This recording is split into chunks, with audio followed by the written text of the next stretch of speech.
It was over. 3 years of following this man from Nazareth who claimed to be God. In a span of 24 hours from a Passover celebration to the cross and then the tomb, all seemed lost. Mourning and doubt and anger all came together in the days following the crucifixion. How could this have happened? The disciples did everything they could to become just like Jesus and to follow his teaching. He was their best friend, after all, the man who ate with sinners and said that for these sinners he came.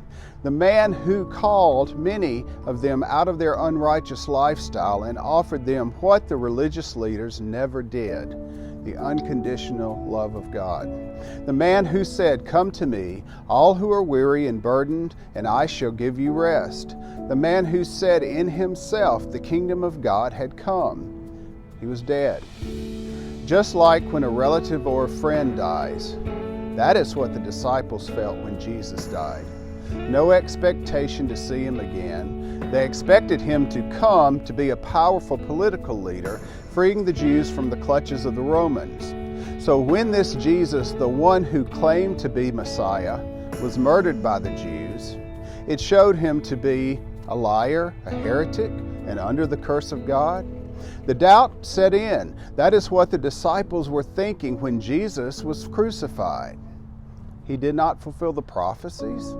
They thought the power of God had been revealed to them. They thought he had died, and maybe the Jewish authorities were right after all. Their tradition revealed him to be a heretic and a liar.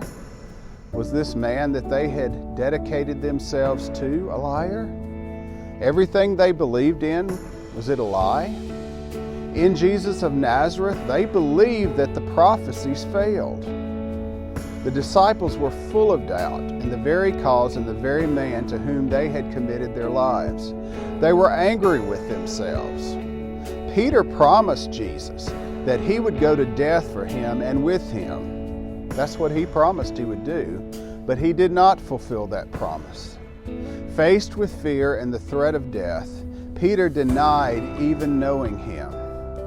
Where were the others? In hiding? But they were the disciples of Jesus. That means they were supposed to imitate everything that he did. When he had courage, they had courage. If he is willing to die for his claims, they need to die for them as well. Yet, the doubt, the fear, the anger, the grief all consumed them. They seemed to forget the time and doubt Jesus' own words when he began to teach them that the Son of Man must suffer many things and be rejected by the elders and chief priests and the scribes and be killed and after 3 days rise again. The coming days would prove them wrong. In their grief, their hope was lost.